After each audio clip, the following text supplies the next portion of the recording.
Monsieur Li se tenait immobile devant un grand manoir, une montre de poche serrée dans sa main. À l'intérieur, des gens se rassemblaient autour du lit de Monsieur Wurong, âgé de 98 ans, qui était sur le point de mourir. Les médecins ont noté avec tristesse qu'il ne lui restait que peu de temps à vivre. Soudain, la porte s'ouvrit en grand. Monsieur Li entra d'un pas assuré, déclarant avec confiance, « Monsieur Wurong n'a exactement que 2 minutes et 9 secondes. » La pièce bourdonnait de murmures. Les hommes se retournèrent pour le confronter, certains sortant des armes. Cependant, avec une simple présentation de sa montre de poche, ils restèrent immobiles, comme si le temps lui-même s'était arrêté. En quelques instants, Monsieur Li était au chevet de Monsieur Wurong. Se présentant comme un homme d'affaires, il a laissé entendre qu'il avait un produit que Monsieur Wurong voudrait désespérément. Le temps. 10 jours auparavant, la mère de Li lui avait conseillé d'abandonner son travail épuisant et de s'installer en ville. Pour Li, les gens ordinaires semblaient déplacés dans Diamond Capital, un centre financier mondial. Bien que la vie à Diamond City soit peu gratifiante et difficile, Li est resté fidèle à ses rêves. Un jour, un homme anxieux est entré en collision avec lui, proclamant frénétiquement son retard. Li, le regardant d'un œil vif, aperçut le nom de l'homme, son âge et, de manière inquiétante, sa durée de vie restante, seulement 3 secondes. Comme prévu, une voiture a mortellement heurté l'homme. Au milieu du chaos, Li a découvert la montre de poche énigmatique dans sa main. Un simple clic et la pluie s'est arrêtée. Le temps s'était arrêté. Lorsque la réalité a repris son cours, Li était équipé d'un nouveau pouvoir, visualiser la durée de vie restante des gens et les manipuler en redistribuant le temps. Il a rapidement reconnu le potentiel lucratif de cette compétence et a décidé de négocier du temps, en particulier aux élites de la ville. La naissance d'un nouveau méchant, le marchand du temps, était marquée. Par une soirée pluvieuse, alors que Li esquissait ses plans, sa colocataire Yang est entrée. Leurs yeux se sont rencontrés et pour un bref instant elle l'a trouvé étrangement captivant. Se rappelant qu'il était un fils adoptif pauvre et pas exactement son match idéal, elle l'a rejeté comme une simple fantaisie. Pourtant, elle ne pouvait pas se défaire de son aura nouvelle. Conscient de l'indifférence de Yang, Li a décidé d'utiliser sa capacité unique pour offrir aux riches une denrée convoitée, le temps. Rédaction de contrat qui protégerait légalement sa clientèle, il s'est baptisé The Time Merchant et a commencé son entreprise. Le lendemain, assis sur un banc de parc, Li a balayé la foule. Le dilemme moral de prendre du temps aux jeunes ou aux personnes âgées pesait sur lui. Juste à ce moment-là, un jeune homme en costume, jonglant avec plusieurs emplois et aspirations pour offrir un iPhone à sa petite amie, a attiré son attention. Son patron l'a réprimandé pour ne pas travailler assez dur. La montre de Li a révélé que l'homme avait 21 ans avec 65 ans devant lui. Souriant malicieusement, Li réalisa qu'il avait trouvé son premier client potentiel. L'homme costumé reçut un paiement modeste et partit joyeusement, Li le suivant de près, se préparant à faire sa première vente dans un restaurant voisin. Li s'est assis en face de Zhang et a sorti une montre de poche. D'un geste, il a arrêté le temps et tout le monde autour pour montrer son talent inhabituel. Zhang, surpris, recula de quelques pas. Li se leva et tendit la main. « Je suis Li, un marchand de temps, » expliqua-t-il. « Tu es fou » rétorqua Zhang.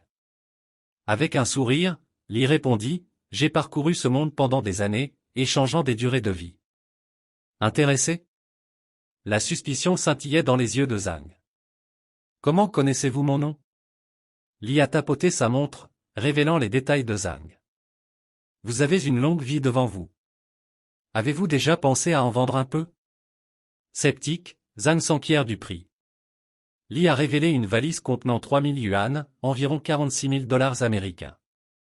Ceci, commença-t-il, est le prix d'une année de votre vie. Alors que Zhang réfléchissait, des pensées sur les cadeaux qu'il pourrait acheter pour sa petite amie ont surgi.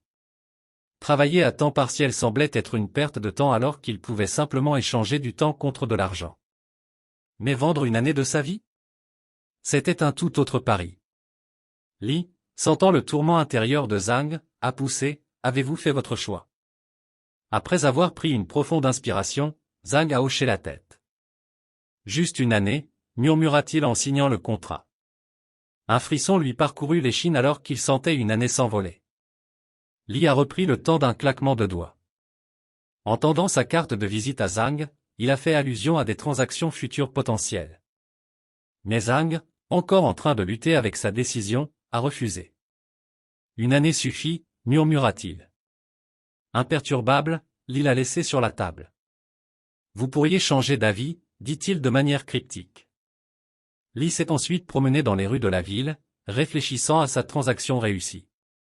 Cherchant un répit, il s'est assis dans un café et a commencé à chercher des clients potentiels en ligne. Un titre notable a attiré son attention, le patriarche de la distinguée famille Ourong, connu pour ses contributions fiscales massives, était gravement malade. Un sourire sournois s'est glissé sur le visage de Li.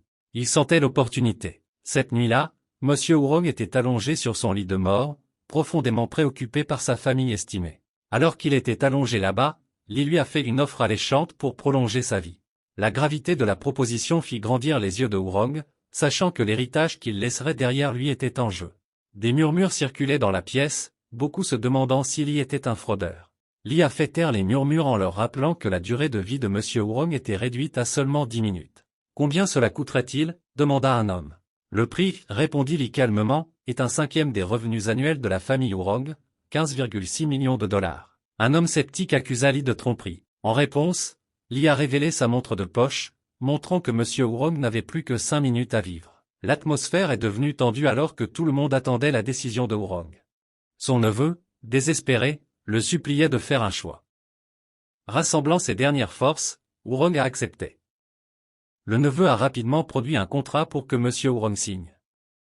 Bien qu'il soit faible, une soudaine poussée d'énergie a permis à Ourong de mettre le stylo sur le papier. La pièce a été momentanément engloutie dans une lumière radieuse. Alors qu'elle s'estompa, ils ont trouvé Monsieur Ourong revitalisé, sa durée de vie étant maintenant d'1 an complet. La pièce bourdonnait d'étonnement. Li, satisfait, a déclaré la transaction terminée. Les neveux de Ourong, encore incrédules, ont interrogé leur oncle sur son bien-être. Avec une nouvelle vigueur, Ourong a affirmé « Je ne me suis jamais senti aussi bien ». Li, reconnaissant son succès avec arrogance, a souhaité à Monsieur Ourong de la joie pour l'année à venir. Alors que les neveux essayaient de discuter du paiement, Li a brièvement arrêté le temps, laissant derrière lui ses coordonnées bancaires avant de partir. Lorsque le temps a repris, la pièce était en ébullition d'émerveillement. Monsieur Ourong, à la surprise générale, a sauté de son lit. Il a ordonné avec fermeté à tous les présents de se taire sur les événements de la nuit. Le neveu lui a montré le contrat que Li avait laissé et Monsieur Ourong a commandé qu'il honore l'accord. Plus tard, il regarda par la fenêtre, contemplant profondément le pouvoir énigmatique que Li détenait. Il a ensuite demandé à ses neveux de former une alliance avec le marchand du temps. Pendant ce temps, Li se tenait au sommet d'un immeuble de la ville, réfléchissant aux capacités profondes de son contrôle du temps. Avec ses capacités uniques d'échange temporel, Li était confiant d'avoir pris la bonne décision en devenant un marchand du temps. Cependant, il réalisa qu'à mesure que sa clientèle augmentait, il ne pourrait pas aider tout le monde. Il a donc élaboré un plan, le club de longévité. Le club s'adresserait à tout le monde, de la personne moyenne aux élites et aux hommes d'affaires fortunés. Ils seraient classés en 6 niveaux en fonction de leurs dépenses dans le club. Les membres du niveau 1, ceux qui ont dépensé des millions, pourraient racheter jusqu'à 1 an de vie. À l'inverse, les membres du niveau 2, qui ont investi des centaines de millions, pourraient gagner jusqu'à 3 ans. La vision du Longevity Club était claire, être l'organisation la plus redoutable et énigmatique, et que Li devienne une figure mondiale renommée. Pour donner vie à sa vision, Li savait qu'il avait besoin d'une équipe de personnel fiable et loyal. Il croyait que ces traits se trouvaient souvent chez ceux qui avaient été endurcis par les défis de la vie. Un jour, alors qu'il marchait dans les rues, un chauffeur de taxi âgé lui a offert un trajet. Observant l'apparence de l'homme, Li a pensé qu'il avait l'air beaucoup plus vieux que son âge réel et a supposé qu'il pourrait être l'une de ces personnes épuisées par la routine de la vie. Une fois à l'intérieur du taxi, le chauffeur, remarquant la tenue raffinée de Li, a demandé s'il était homme d'affaires. Alors que Li allait répondre, il a jeté un coup d'œil à son téléphone et a remarqué une transaction de 15 millions de dollars provenant de Monsieur Ourong. Il a pris un moment avant de répondre à la question du chauffeur. Le téléphone du chauffeur a sonné et la panique s'est répandue sur son visage lorsqu'il a répondu à l'appel. Il a rapidement dit à Li qu'il devait se rendre immédiatement à l'hôpital et lui a demandé de quitter le véhicule. Sans hésitation, Lee a répondu qu'il l'accompagnerait à l'hôpital. Reconnaissant, le chauffeur a continué en partageant ses problèmes concernant son fils lycéen, qui avait un besoin urgent d'une somme importante pour s'inscrire dans une université prestigieuse. Le poids de ne pas pouvoir subvenir aux besoins de son fils le faisait souffrir profondément. Touché par l'histoire du chauffeur, Lee a discrètement arrêté le temps, a placé une somme généreuse d'argent sur le siège arrière et a quitté le taxi. Lorsque le chauffeur est arrivé à l'hôpital et s'est retourné pour remercier Lee, il a trouvé une banquette arrière vide, à l'exception de l'argent. Avec une émotion croissante, il est sorti, essayant d'appeler Lee pour lui rendre l'argent, mais Lee était introuvable. Attachée à l'argent se trouvait une note de Lee, suggérant que l'argent n'était qu'un pourboire et fournissant un code pour que le chauffeur puisse potentiellement gagner plus. De son point de vue caché, Lee a observé la gratitude du chauffeur, pensant qu'il n'y avait pas besoin de remerciements pour un tel geste. Peu après, Lee a remarqué un homme blond blessé. Leurs yeux se sont croisés brièvement avant que l'homme ne s'en aille, laissant accidentellement son rapport médical derrière lui. Plus tard dans la soirée, lorsque Lee est rentré chez lui, il a trouvé Yang étalé sur le canapé du salon en train de dormir. Bien qu'il soit légèrement agacé qu'elle se soit encore endormie là-bas, son affection pour elle a prévalu. Il a doucement pris une couverture, ayant l'intention de la couvrir et de s'assurer de son confort. Juste au moment où il allait la draper sur elle. Elle s'est réveillée et a demandé « Que fais-tu » Il a essayé de s'expliquer, mais Yang l'a interrompu et a dit « Va juste dans ta chambre ». Elle a claqué la porte de la chambre et il a jeté la couverture sur le canapé, sachant que sa réaction était normale car ils étaient juste des colocataires. Lee s'est ensuite assis à son bureau et a commencé à travailler sur son idée de Longevity Club. Quelques heures plus tard, il a décidé de faire une pause, sachant que le club serait formé en un rien de temps. Il s'est réveillé le lendemain matin et Yang lui a demandé pourquoi il ne se préparait pas pour aller travailler. Lee a dit qu'il avait pris un jour de congé, mais Yang pensait qu'il était paresseux et voulait probablement quitter son travail et retourner dans sa ville natale. Il a ensuite fermé la porte de l'appartement, s'est assis sur la chaise et a dit qu'en fait, il n'avait plus besoin d'aller travailler. Plus tard dans la journée, Lee s'est rendu dans une agence de conseil immobilier pour vérifier quelques affaires. Alors que le consultant parlait des maisons, Yang s'est approché, surprise de voir Lee dans le bureau. Il a dit qu'il savait qu'elle y travaillait, alors il a décidé de venir voir s'il pouvait trouver une maison appropriée. Yang n'en croyait pas ses oreilles et pensait que quelqu'un venait de le commissionner. Elle a demandé à Lee quel était son budget total avant même qu'il ne réponde. Elle a dit à ses collègues de travail qu'elle connaissait Lee et qu'elle avait parlé avec lui. Yang s'est assise et a parlé nerveusement des maisons disponibles, mentionnant une maison de 70 000 $. Lee a souri tout le temps et a dit que la maison était évidemment vieille et petite, mais Yang lui a dit d'arrêter de plaisanter parce que les maisons qu'elle offrait répondaient le mieux à ses critères et qu'il n'y avait aucun moyen qu'il puisse acheter une villa compte tenu de ses revenus. Lee s'est assis avec confiance sur la chaise et a dit que la villa n'avait pas l'air si mal, alors Yang ne savait pas quoi en penser et a renvoyé son ami pour traiter avec Lee. Alors qu'un ami était assis avec Lee et parlait du contrat de la maison. Il pensait que Yang avait l'air encore plus attrayante quand elle était en colère. Monsieur Lee a interrompu le consultant et a dit qu'il achèterait la maison, mais la dame lui a dit d'arrêter de plaisanter car l'unité faisait 406 mètres carrés et coûtait 7 millions de $. Il a répondu en disant qu'il voulait acheter la maison d'elle, alors elle est passée devant Yang, appelant son patron, disant qu'elle avait vendu la maison la plus chère. Yang était suspicieuse et a décidé d'attendre jusqu'à ce qu'il signe le contrat. Le patron est arrivé et a demandé un dépôt de 500 000 $, mais Lee a fièrement déclaré qu'il ne faisait pas de dépôt mais payait directement. Tout le monde dans l'agence parlait de Lee, et Yang ne pouvait pas croire que tout ce temps, elle cherchait un homme riche, et il était juste devant son nez tout le temps. Des vibes de chercheurs d'or peut-être? Lee a quitté le bureau et a reçu un appel du chauffeur de taxi. Lee a dit que l'offre était toujours sur la table, et le chauffeur a dit qu'il était temps qu'ils se rencontrent à nouveau. Ils se sont rencontrés à la gare routière le lendemain, et Lee a suggéré qu'ils trouvent un autre endroit pour parler. Le chauffeur a déclaré que son père était malade et avait dû subir une intervention chirurgicale. Il a réussi à survivre, mais rester en soins intensifs est assez coûteux. Il a pris des prêts, et maintenant ses proches essaient de l'éviter et lui demandent d'abandonner. L'homme a commencé à pleurer et a dit qu'il avait désespérément besoin d'argent et ferait n'importe quoi pour l'obtenir. Lee a pris une gorgée de café et a dit qu'il pouvait lui donner beaucoup d'argent en échange de sa durée de vie. Le chauffeur de taxi a demandé s'il parlait d'activités illégales.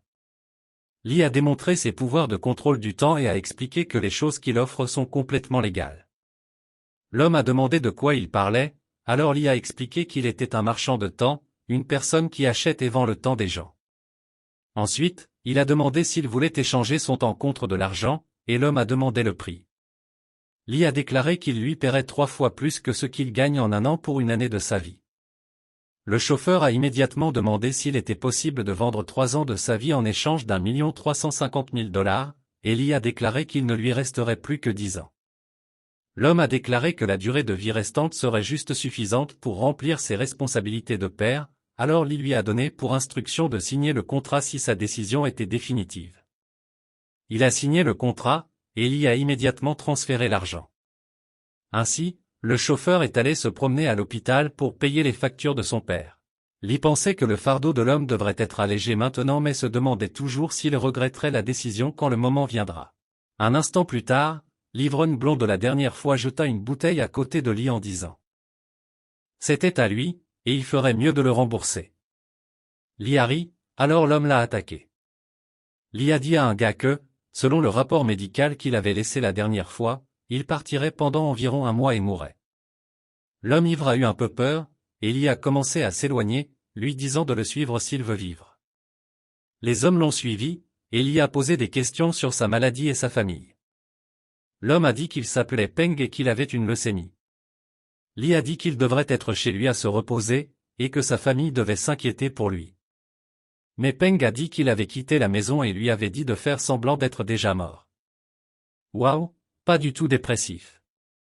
La réponse de Peng était étonnamment positive. Alors, il a décidé de tester le gars et d'accélérer le temps par 100 fois. Leurs environs ont changé, et Peng a demandé ce qui se passait.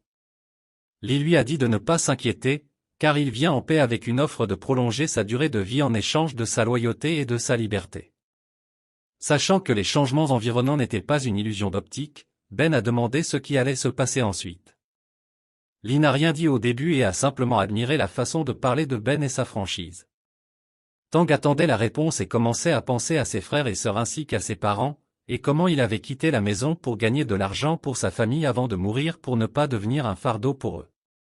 Malheureusement, il n'a pas été accepté par les gens à cause de sa maladie, et maintenant il savait que se vendre ne serait pas une mauvaise chose après tout.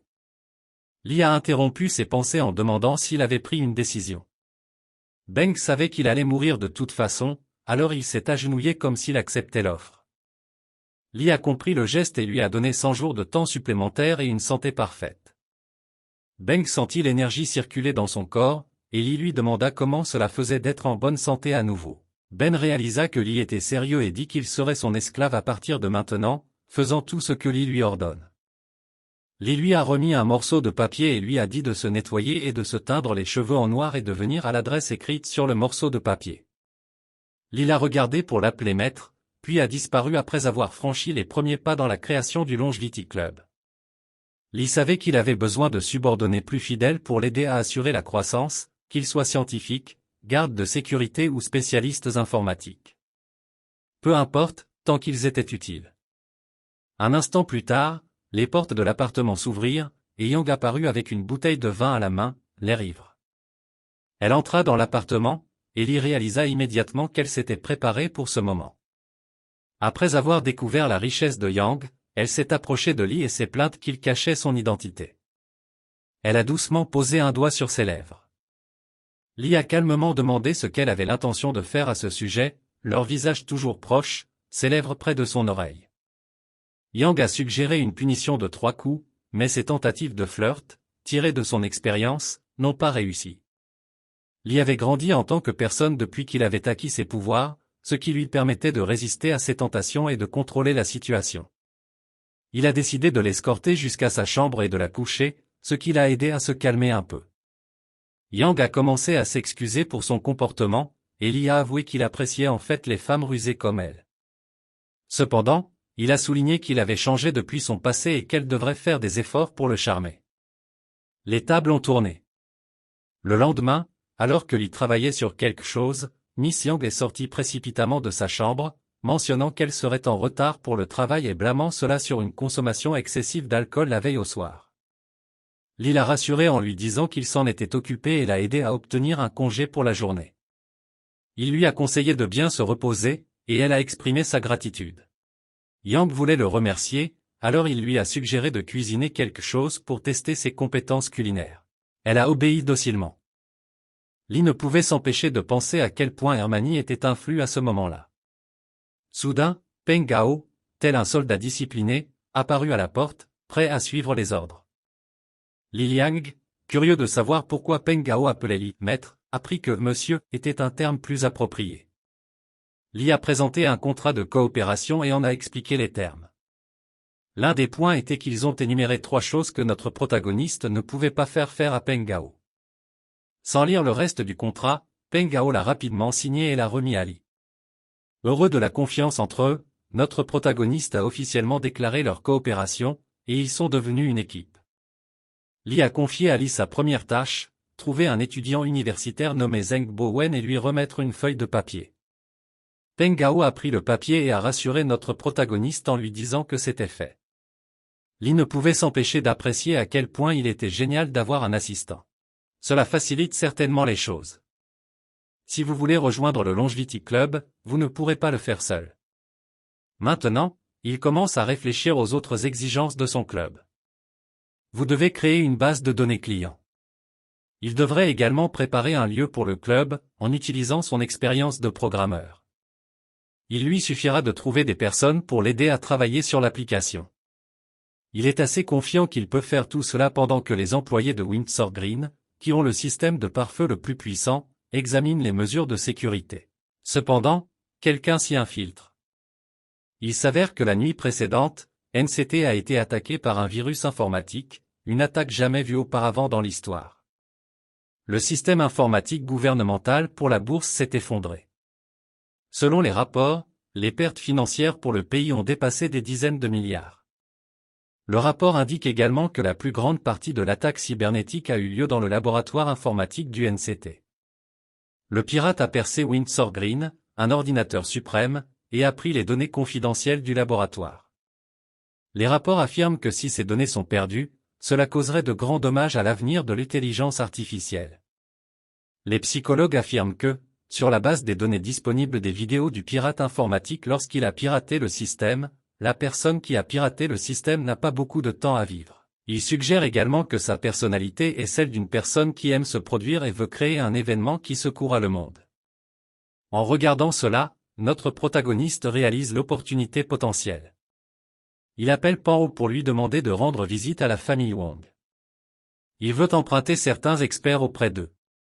Dans la scène suivante, nous voyons un homme devant un tas d'ordinateurs, toussant violemment. Nous apprenons qu'il est celui qui est derrière l'infiltration de Windsor Green. Il y a un homme qui souffre d'une tumeur mortelle et qui n'a pas beaucoup de temps à vivre. Son intention est de faire effondrer Internet avant de mourir. Alors qu'il travaille sur son plan, son pare-feu est violé et le pirate reçoit un message lui disant qu'il ne mourra pas s'il trouve Monsieur Lin. Le pirate pense que c'est juste un appât et ne tombera pas dans le piège. Cependant, il reçoit un autre message lui disant qu'il peut être sauvé et devrait essayer. Il reçoit une invitation à une vidéoconférence, qu'il accepte à contre-ségur après réflexion. À ce moment-là, une vidéo avec Liassi décontracté apparaît, saluant le pirate par son vrai nom. Le pirate est choqué et se demande comment Lee connaît son nom. Notre protagoniste lui dit qu'il en sait beaucoup plus sur lui et, d'un claquement de doigts, crée une projection des informations du pirate devant lui. Lee lui dit qu'il ne lui reste que 10 jours à vivre, laissant le pirate perplexe quant à la façon dont ils ont trouvé son emplacement et d'autres détails. Il rejette également l'idée qu'il ne lui reste que 10 jours à vivre. Lee devient sérieux et lui dit qu'il est le seul qui peut lui donner plus de temps. Notre protagoniste suggère que le pirate devrait utiliser ses compétences en informatique pour le trouver, et 10 jours devraient être suffisants pour cela. Le pirate est contrarié par tout cela, et juste au moment où il allait demander à Lee qui il était, l'appel vidéo se termine, laissant le pirate perplexe quant à ce qui s'est passé et si tout cela est un piège. Maintenant, nous voyons Lee parler à un expert en informatique qui l'a aidé à contacter Robert. L'expert mentionne que Robert est très compétent et pourrait poser quelques défis. Cependant, Lee le rassure en disant que, finalement, le pirate est humain et que tous les humains craignent la mort. À l'aéroport de la ville, nous voyons Robert avoir l'air terrible, toussant violemment, car il a décidé d'essayer de trouver notre protagoniste. Il demande de l'aide au personnel de l'aéroport, qui s'inquiète de sa toux excessive. Toussant, Robert essaie de trouver l'emplacement enregistré sur son téléphone. Akadli mentionne que Pan se plaint déjà de se sentir plus faible, même s'il n'a utilisé que quelques jours de sa durée de vie. Cela fait réaliser à nos protagonistes les limites de son pouvoir. Il semble que les 100 jours supplémentaires de durée de vie n'aient ramené le corps de Hawk à l'état dans lequel il était il y a 100 jours, et cela n'empêche pas les maladies de progresser. Il peut contrôler le temps mais pas tout ce qui vient avec. Lee pense que ses connaissances médicales ne sont pas suffisantes pour résoudre ces problèmes. Cependant, il croit que s'il le voit d'un autre point de vue, non pas comme un humain mais comme une collection de cellules regroupées, son pouvoir pourrait fonctionner. Excité par cette idée, il ordonne à Hawk de lui apporter un microscope précis et un échantillon de son sang. Notre protagoniste mentionne qu'il a une hypothèse qu'il veut essayer, et si cela fonctionne, il y aura une grande surprise pour Hawk. Après avoir obtenu le microscope, nous apprenons que notre marchand du temps étudie sa capacité à ralentir le temps. Il croit que s'il pouvait appliquer ce pouvoir à chaque cellule individuelle, il pourrait prolonger la durée de vie d'une personne. En regardant à travers le microscope, il commence à observer la durée de vie de chaque cellule individuelle. Maintenant, il pense que s'il peut utiliser sa capacité à ralentir le temps sur les cellules malades et réduire leur propagation, il pourrait ralentir la progression de la maladie. Cela pourrait réduire le risque que les cellules sanguines se divisent rapidement et améliorer les chances que la maladie affaiblisse le système immunitaire du corps. Sa compréhension de la façon dont la leucémie affecte le corps l'aide à comprendre comment aider Peng Gao. Ensuite, nous voyons le jeune voleur arriver enfin au manoir de Lee, toujours sceptique quant à la situation. Juste au moment où il allait frapper aux portes, elles se ferment brusquement et Hao sort en courant, le prenant pour un simple voleur qui se faufile pour voler quelque chose. Robert lui dit de le laisser partir et menace de révéler ses informations privées sur le dark web s'il ne se conforme pas. Cela attire l'attention de Lee, et il réalise que c'est le pirate informatique. Notre protagoniste est vraiment impressionné par ses compétences, car il l'a trouvé en un rien de temps. Lee pense également qu'il est chinois et a une certaine compétence dans la langue. Robert lui dit que la Chine est une force dominante dans le monde de la technologie, il n'est donc pas étrange pour lui de connaître au moins un peu de chinois. Robert demande ensuite à Lee avec impertinence s'il est le marchand du temps parce qu'il n'a pas l'air particulièrement spécial. Cela agace Lee, et il gifle Robert, ce qui entraîne une brève bagarre entre eux. Notre protagoniste intervient et invite Hao à s'approcher de lui. Il procède ensuite à tester son hypothèse, en se concentrant sur les choses qu'il veut manipuler. Voici comment les choses se sont passées. Au début, quelqu'un s'est vraiment énervé. Alors, il a fini par gifler une autre personne, ce qui a conduit à une petite bagarre entre les deux. Mais ensuite, notre personnage principal est intervenu et a arrêté la bagarre. Il a invité la personne qui avait été giflée à venir lui parler calmement. Après cela, il a décidé de tester son idée. Il s'est concentré sur les choses qu'il voulait changer, même si elles étaient de minuscules cellules. Étonnamment, il a pu contrôler leur comportement, comme le temps qu'elles mettaient à réagir. Il a trouvé des cellules leucémiques dans le corps de Hao et a réussi à les ralentir de 10 fois, guérissant efficacement l'état de Hao. Notre personnage principal a expliqué ce qu'il avait fait et a mentionné que le reste dépendait du système immunitaire de Hao. Tout le monde était heureux de ce résultat positif. Hao a déclaré qu'il se sentait complètement différent qu'avant, sans aucune douleur ni fatigue. Il se sentait même plein d'énergie. Notre personnage principal s'est ensuite tourné vers Robert avec un sourire confiant et lui a demandé ce qu'il pensait de lui maintenant. Robert était complètement choqué par ce qu'il avait vu et ne pouvait pas croire ses yeux. Dans la scène suivante, nous avons vu Robert sauter de joie, émerveillé par la possibilité qu'une chose comme celle-ci se produise. Il ne ressentait aucune douleur du tout et il a réalisé que notre personnage principal l'avait traité. Robert a attrapé les jambes de Lee et l'a loué jusqu'à l'appeler un dieu. Hao était agacé par ce comportement et lui a demandé de traiter Lee avec plus de respect et de ne pas parler si familièrement. Cependant, notre personnage principal a offert une invitation à Robert pour rejoindre son club de longévité. Robert a accepté de rejoindre le club avec une grande excitation et a déclaré qu'il le suivrait pour le reste de sa vie. Lee lui a ensuite remis un contrat et lui a expliqué ce dont il aurait besoin de l'aide de Robert. Tout d'abord, il devrait créer une base de données pour les personnes talentueuses du monde entier. Il devrait se concentrer sur ceux qui ont des corps faibles, des parents faibles, des maladies chroniques ou ceux qui sont sur le point de mourir. Après cela, il lui a demandé de créer une autre base de données pour les riches, en les triant par âge, richesse, santé et autres facteurs.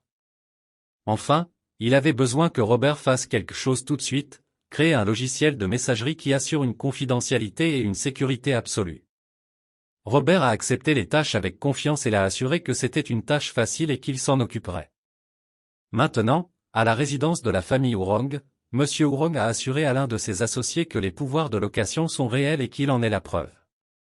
À ce moment-là, un garde de sécurité s'est approché avec un colis, disant à M. Wrong qu'un jeune homme d'environ 20 ans l'avait envoyé, de la part de M. Lee. M. Wrong voulait qu'il soit ouvert immédiatement. En l'ouvrant, ils ont trouvé un téléphone avec l'affichage indiquant « Sané Longevity Club ». Le garde de sécurité a mentionné que le même homme lui avait donné un morceau de papier plus tôt. M. Wrong s'est mis en colère pour ne pas avoir été informé plus tôt et lui a ordonné de lire la lettre immédiatement.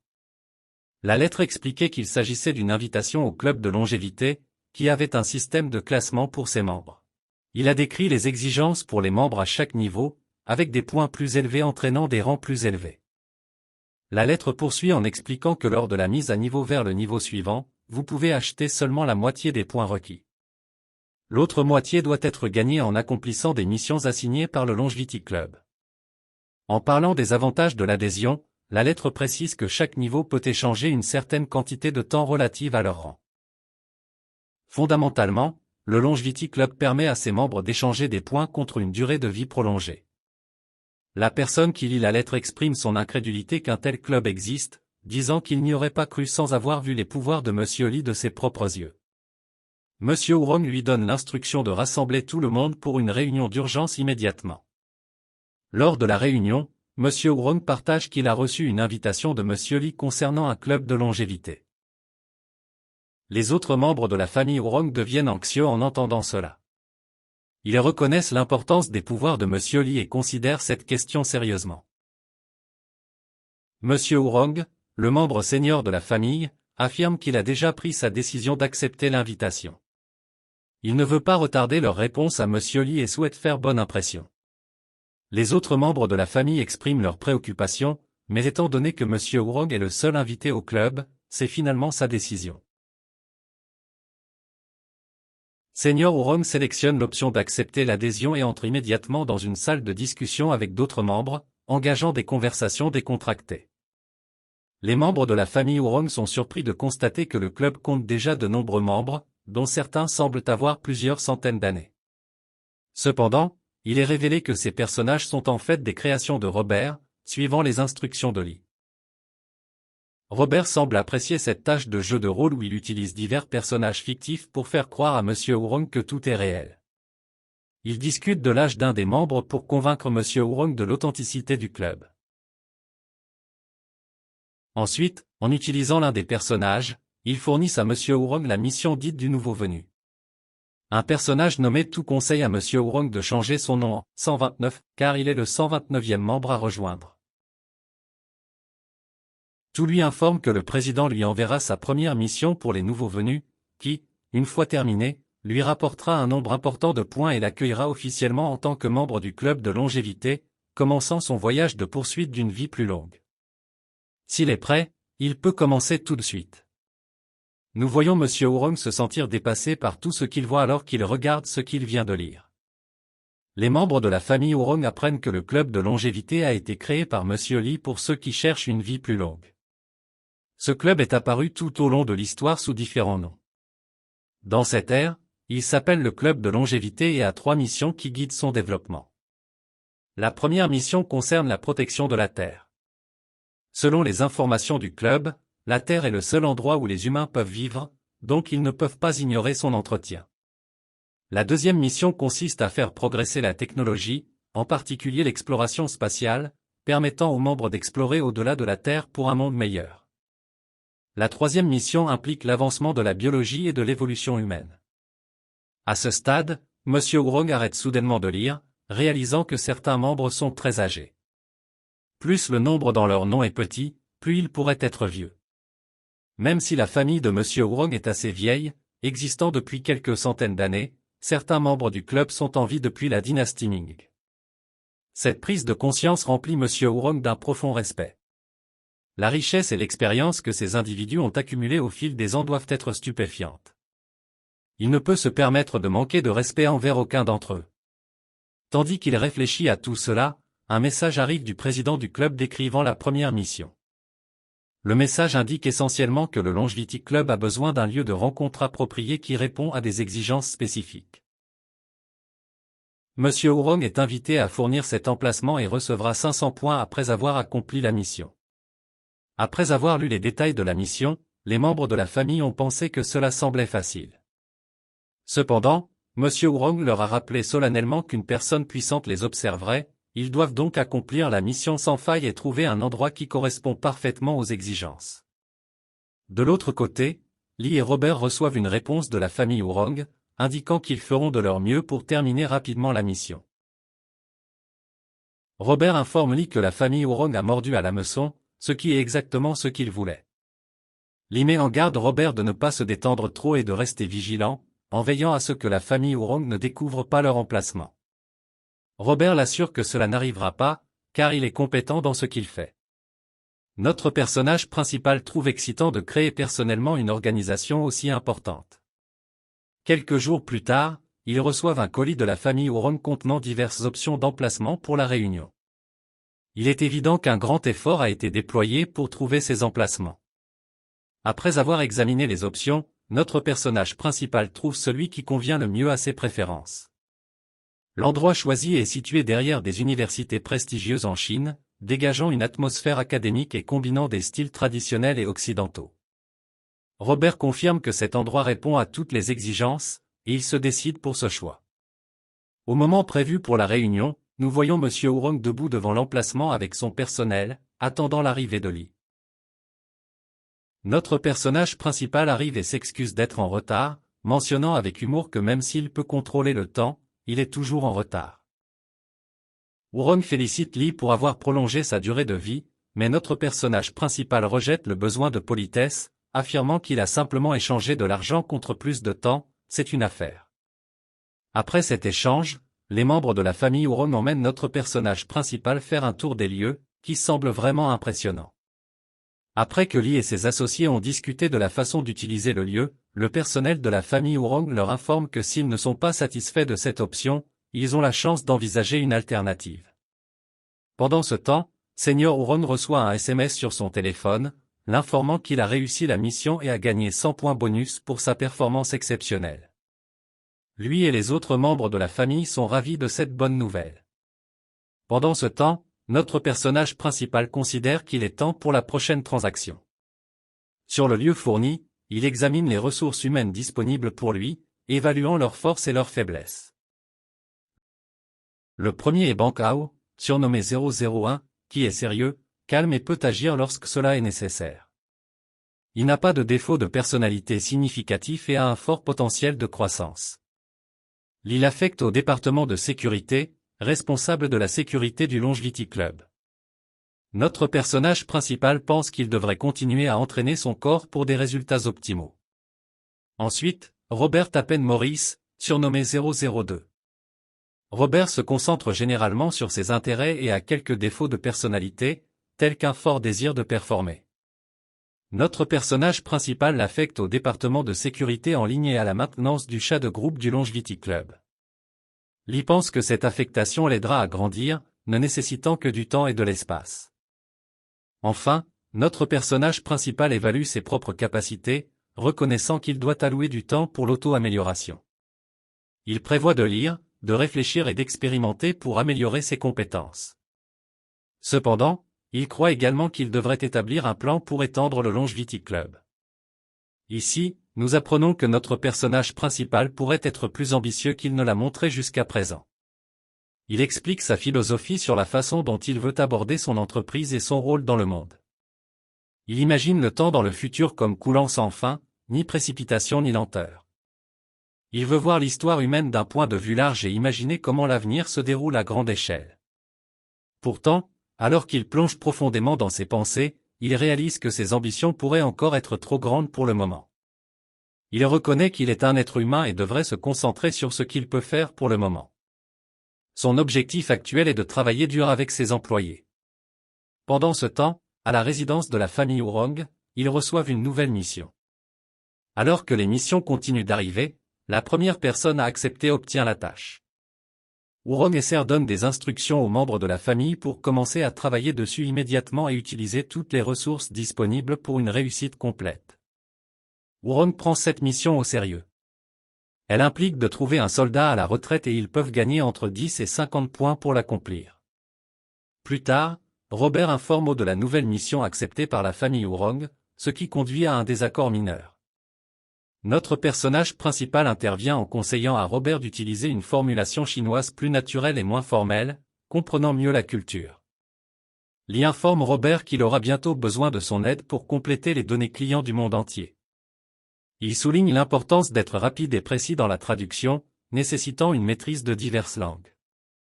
Robert, dans sa manière confiante habituelle, rassure notre personnage principal en lui disant que cela ne posera pas de problème pour lui en raison de son intelligence. Lee a également aménagé une salle d'entraînement spéciale pour Peng. Dans cette salle, le temps s'accélère 100 fois, offrant un environnement propice à un entraînement intense. Un instructeur est présent pour lui enseigner diverses compétences liées à la protection et à la sécurité. Cela comprend la manipulation d'armes, la garde de lieux et différentes techniques de combat, des choses assez excitantes. Lorsque Lee demande à propos de la détermination de Peng, il assure avec confiance qu'il le fera. Le lendemain, un soldat à la retraite nommé Zhang Tiao arrive à la porte. Il explique qu'il ne peut pas discuter de ses expériences de travail passées mais est prêt à suivre les ordres de notre personnage principal. Lee présente Zhang Tiao et explique ses responsabilités, donnant la permission de le pousser fort. Notre personnage principal réalise que les ordinateurs avancés sur le marché ne conviennent pas aux besoins de Robert. Il nécessite un superordinateur pour maximiser son potentiel, ce qui pourrait être coûteux. Cependant, cet investissement est nécessaire et vital pour les opérations du Longevity Club. Pendant ce temps, Ao subit un entraînement intense avec un instructeur. L'instructeur teste ses capacités et sa détermination, le poussant à ses limites. Ao reconnaît que cet entraînement est bien plus rigoureux que les combats de rue et le mettra vraiment au défi.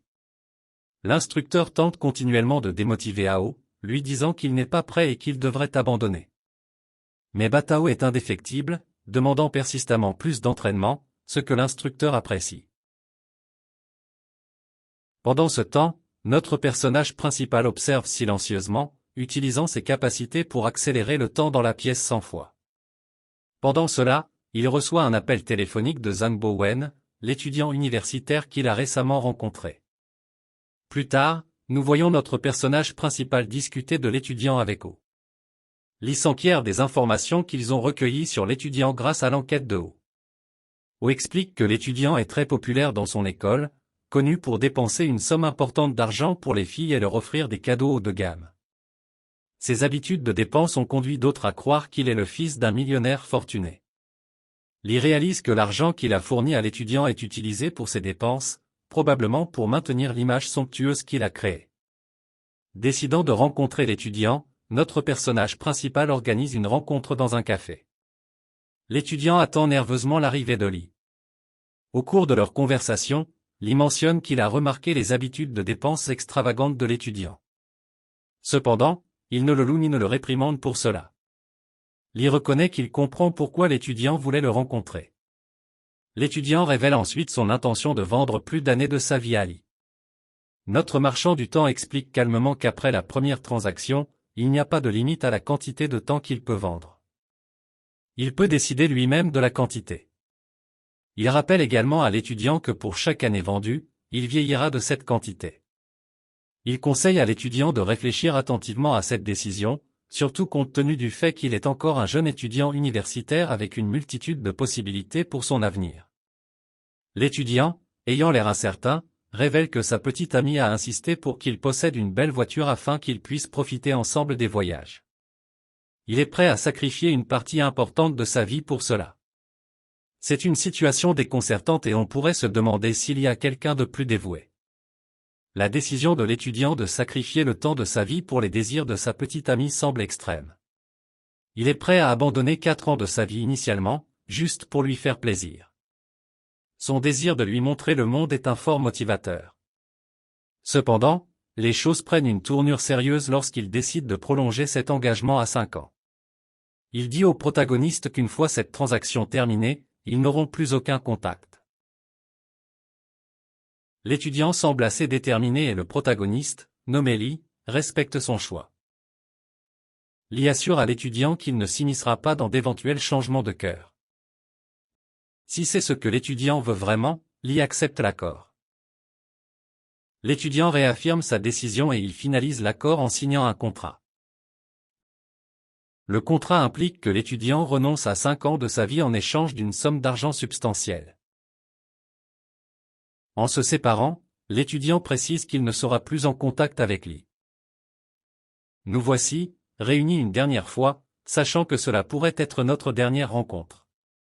Cependant, notre personnage principal, qui a un bon sens des choses, est prêt pour ce qui l'attend.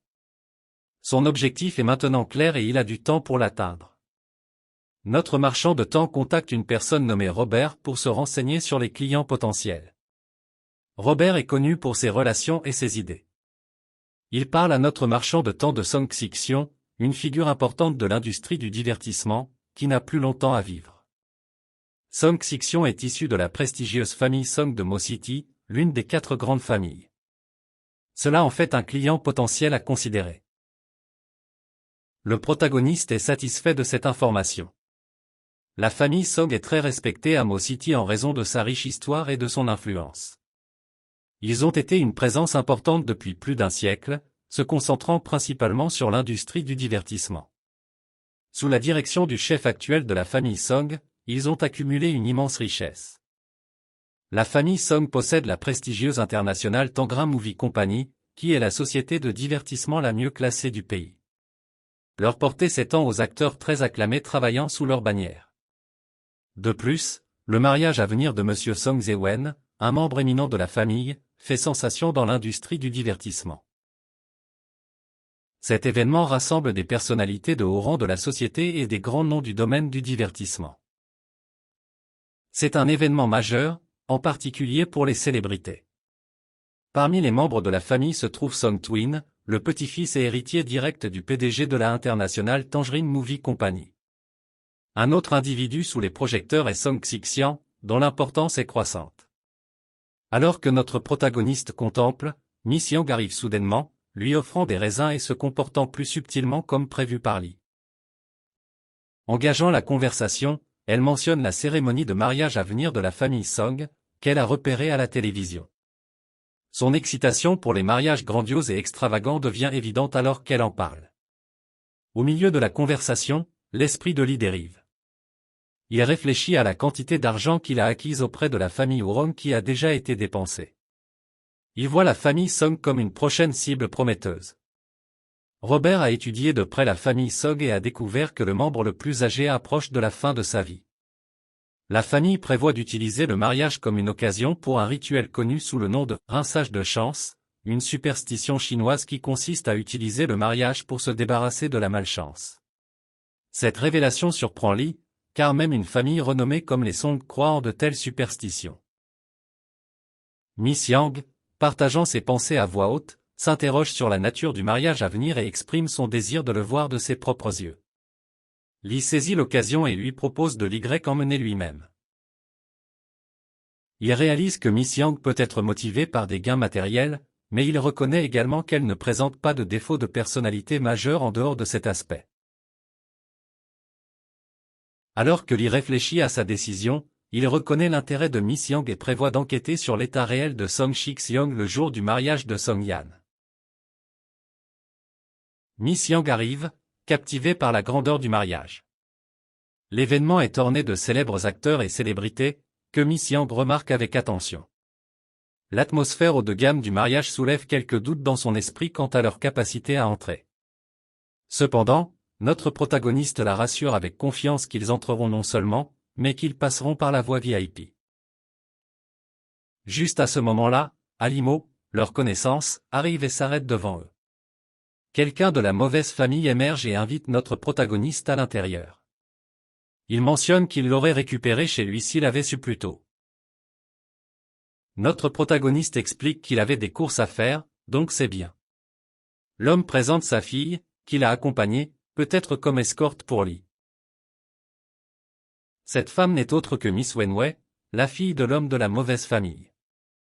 Miss Wenway s'approche de Lee, exprimant qu'elle a beaucoup entendu parler de lui et est honorée de le rencontrer.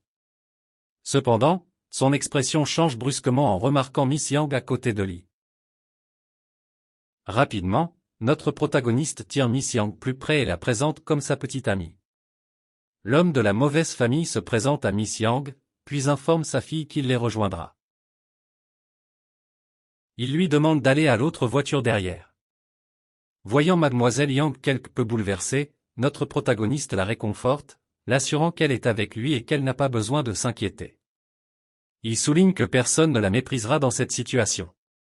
Mademoiselle Yang réfléchit à la confiance inébranlable de Gulman, même après avoir fréquenté des membres haut placés de la société. Elle est intriguée par qui il est maintenant, car il semble différent d'avant. Lorsque les membres de la famille Song remarquent l'arrivée des voitures de la famille Wurong, ils les accueillent chaleureusement et expriment leur gratitude pour leur présence à Xuan-Suedin. Il est évident que les deux familles partagent un lien fort. Cependant, les membres de la famille Song deviennent de plus en plus curieux lorsqu'ils voient notre protagoniste recevoir un traitement spécial, en particulier de l'un des fils de la famille Wurong. Le mauvais gars présente notre protagoniste comme l'invité VIP de leur famille. Malgré leur confusion quant à son identité, les membres de la famille Song lui souhaitent la bienvenue chaleureusement. L'aîné de la famille Song lui tend personnellement la main pour le saluer et exprime sa gratitude pour sa présence. Voyant le respect offert par la famille Wurong, les membres de la famille Song sentent qu'il doit y avoir une raison importante derrière cela. Ils supposent que notre protagoniste devrait suivre le mouvement. Notre protagoniste est ensuite présenté à un membre plus jeune de la famille Song, et il commente à quel point le jeune homme ressemble à son grand-père. Dans sa jeunesse, le jeune monsieur Song suppose que Lee connaissait son grand-père. Notre protagoniste répond qu'il a effectué des recherches avant d'assister au mariage. Il continue à converser, tandis qu'en arrière-plan, monsieur Wurong commence à comprendre pourquoi monsieur Lee voulait assister au mariage. Il devient clair que c'est à cause du chef de la famille Song. Plus tard, nous voyons notre protagoniste et son escorte, Miss Yang, marcher sur le tapis rouge. Miss Yang est captivée par l'expérience, car elle n'aurait jamais imaginé pouvoir le faire. Elle observe le mode de vie des participants de la classe supérieure. Se sentant nerveuse sous le regard de nombreuses personnes, elle manque de trébucher mais est sauvée par notre protagoniste, qui la stabilise. Il lui conseille ensuite avec confiance de rester calme. Son comportement calme donne l'impression qu'il a déjà été dans de telles situations. Entendant les remarques de Miss Yang, notre protagoniste réalise que ses pouvoirs se sont réveillés car il trouve que marcher sur le tapis rouge est tout à fait ordinaire. Il demande ensuite à monsieur Wurong de s'assurer que toutes les photos le concernant soient supprimées, ce à quoi monsieur Wurong accepte sans poser de questions supplémentaires. Le mariage commence avec des hôtes élégamment habillés ouvrant l'événement et présentant la mariée, Miss Yan. Miss Yang devient encore plus excitée en voyant le spectacle. Pendant ce temps, notre protagoniste réfléchit à la façon dont ce niveau d'extravagance nécessite une riche histoire et un nom de famille important. Cela renforce sa compréhension de ce qu'il a à gagner de ce client potentiel. Au fur et à mesure que la cérémonie progresse, nous voyons le plus âgé de la famille Song, le grand-père, être invité à bénir le mariage. Mais alors que le vieil homme commence son discours, il est interrompu à plusieurs reprises par une toux violente. À ce moment-là, notre marchand de temps se lève de sa chaise et utilise ses pouvoirs pour arrêter le temps. Tout se fige alors que notre protagoniste s'approche lentement du vieux Song et de son petit-fils. Penny, le garde de sécurité, les rejoint, tentant d'appeler à l'aide, mais leurs efforts sont vains car le temps est en pause pour tout le monde sauf pour eux deux. Lee informe ensuite le vieux Song du temps limité qu'il lui reste. La confusion règne parmi les Song, ne comprenant pas la situation. Le vieux Song va même jusqu'à envisager que notre protagoniste pourrait être la faucheuse. Lee clarifie qu'il n'est qu'un simple marchand de temps qui peut offrir une chance de sauver sa vie. Sur un ton dramatique, Lee livre ses lignes habituelles, en insistant sur sa capacité à échanger du temps. Il reconnaît que bien que le temps soit souvent considéré comme inestimable, il est prêt à le vendre. Le jeune Song, pensant que cela pourrait être une arnaque, intervient et essaie de rejeter l'idée. Cependant, poussé par la curiosité et peut-être le désespoir, le vieux Song tire son jeune parent en arrière et s'enquiert du prix du temps vendu. Notre protagoniste explique les mécanismes de fonctionnement des choses. La valeur du temps varie pour chaque individu, déterminée par ses gains monétaires. Lee définit cette valeur comme la valeur monétaire d'une année, calculée comme un cinquième du revenu annuel d'une personne. Il précise que chaque transaction est limitée à une année de temps et leur fournit des informations sur le contrat. Lee leur assure qu'ils peuvent le contacter lorsqu'ils sont prêts à procéder. De plus, il rappelle au vieux Song qu'il doit agir rapidement en raison de son temps limité restant. Alors qu'ils examinaient la carte qu'il avait fournie et juste au moment où ils se préparaient à lui parler, notre protagoniste avait déjà disparu. Le vieux Song se tourna vers son fils, partageant comment il se souvenait de l'instance où le chef de la famille Wurong était tombé gravement malade, suivi de sa guérison soudaine. Il contemple également le respect extraordinaire témoigné à l'invité inconnu de la famille Wurong, les amenant à soupçonner qu'il y a quelque chose de remarquable à son sujet. En conséquence, le vieux Song suggère une rencontre avec la famille Wurong. Pendant ce temps, Miss Yang profite d'une vie entière de rencontres avec des célébrités, prenant des selfies avec eux. Tout en élaborant un plan pour rendre ses amis envieux de ses photos, elle repère Zhao Manzi, l'une des plus belles femmes du pays, et est déterminée à obtenir son autographe. En s'approchant d'elle, elle trébuche et renverse une boisson sur Miss Manzi, qui devient extrêmement agitée. D'autre part, Miss Yang est complètement choquée par le tournant inattendu des événements. Elle sent qu'elle a commis une erreur importante et est anxieuse de préserver la dignité qui lui reste. Dans un effort désespéré pour s'excuser auprès de Miss Manzi, Miss Yang se lève. Cependant, ses excuses sont accueillies avec fureur, car Miss Manzi la gifle violemment, rejetant ses excuses. Les spectateurs commencent à juger Miss Yang, la qualifiant de roturière et même de paysanne. Un passant à côté de Miss Manzi l'informe que la situation a déjà escaladé et que la fille s'est déjà excusée. Miss Yang a donc envisagé de laisser tomber l'incident, mais Miss Manzi avait des intentions différentes. Elle a pris le verre de l'homme et a riposté en le renversant sur Miss Yang.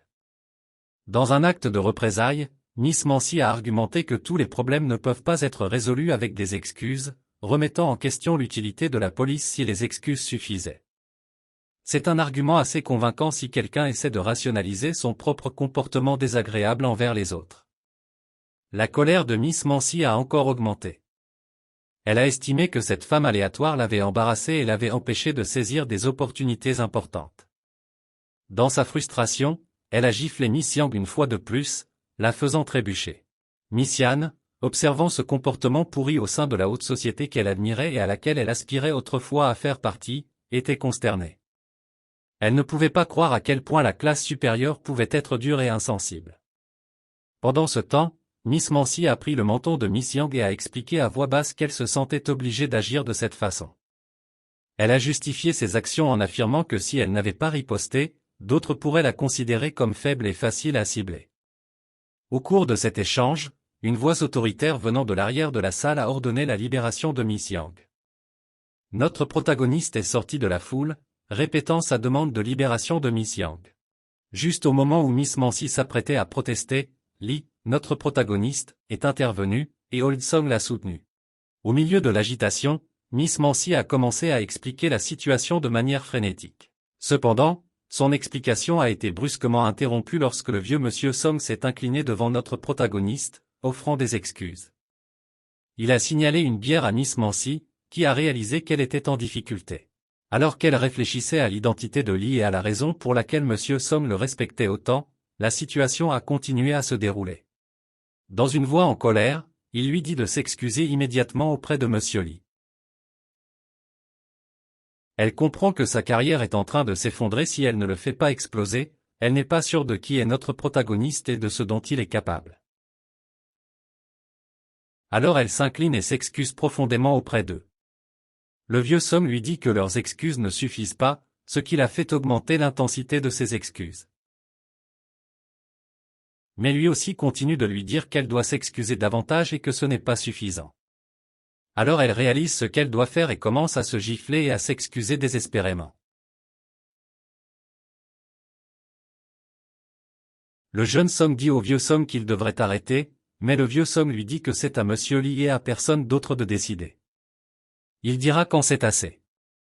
Ensuite, alors que Miss Mancy était sur le sol à cause de toutes les gifles qu'elle s'est infligées, notre protagoniste lui dit d'arrêter de se gifler et s'approche d'elle. Il se penche et lui dit qu'elle est vraiment beaucoup plus belle à l'écran. La femme est laissée sans voix par son attitude. Et puis il dit qu'il ne veut pas gâcher l'ambiance davantage. Après tout, c'est un grand jour pour la famille Song. Et puis il prend simplement Miss Yang et sort du lieu. Nous voyons le vieux Song essayer d'attirer l'attention de Lee, mais sans succès. Et puis il dit à son fils qu'ils ont immédiatement besoin de la réunion avec la mauvaise famille avant de partir. Le jeune Song dit à Miss Mancy que ce sont les conséquences de ses actes, qu'ils ne pourront pas gérer, et qu'elle ferait mieux de ne pas penser à la vengeance, car même la famille Song ne pourrait pas la sauver. Mais nous la voyons en colère et désespérée, pensant qu'elle se moque des conséquences. Maintenant, nous voyons notre protagoniste et Miss Yang dans un taxi sur le chemin du retour. Elle s'excuse, mais Lee lui dit simplement qu'elle ne devrait pas envier ces célébrités, car toute leur valeur repose sur leur apparence, mais qu'ils ont dû sacrifier leur dignité et leurs limites pour cela. Et il lui dit aussi que la vie peut sembler tentante, mais que cela ne vaut pas la peine. Mais ils sont essentiellement traités comme des objets et rien de plus. Ils sont contrôlés par des personnes influentes qui tordent et jouent avec la loi. Ainsi, même l'argent qu'ils gagnent n'est pas propre. Tout cela est une mascarade. Il lui dit également qu'elle ne devrait pas les envier et qu'il n'y a pas besoin d'avoir peur d'eux. Après être rentrés chez eux, ils voient leur voisine Madame Zhou lutter avec des boîtes qui semblent trop lourdes pour elle à porter. Nous apprenons également des rumeurs que Miss Yang a entendu que Miss Zhou vient d'une famille de savants renommés, mais qu'elle a été mise en place pour un mariage arrangé avec un homme atteint d'une maladie rare, qu'il a découverte après leur mariage, et qu'il n'a pas longtemps à vivre. Notre protagoniste pensait juste à quel point Miss Yang aimait les commérages, puis il lui a dit d'entrer dans la maison pendant qu'il aidait la voisine. Lee est ensuite allé se présenter à Madame Zhou. Elle a dit qu'elle savait qu'ils avaient de nouveaux voisins, mais elle était juste un peu surprise qu'il soit si jeune. Elle lui a ensuite demandé son travail, mais il a habilement évité le sujet en le changeant et en lui demandant pourquoi elle portait des boîtes si lourdes. Miss Zhou lui dit que son mari est malade, qu'ils n'ont pas de femme de ménage, donc elle doit tout faire elle-même, mais c'est ce à quoi elle est habituée. Ensuite, notre protagoniste voit son âge et sa durée de vie grâce à ses pouvoirs. Il pense à lui-même.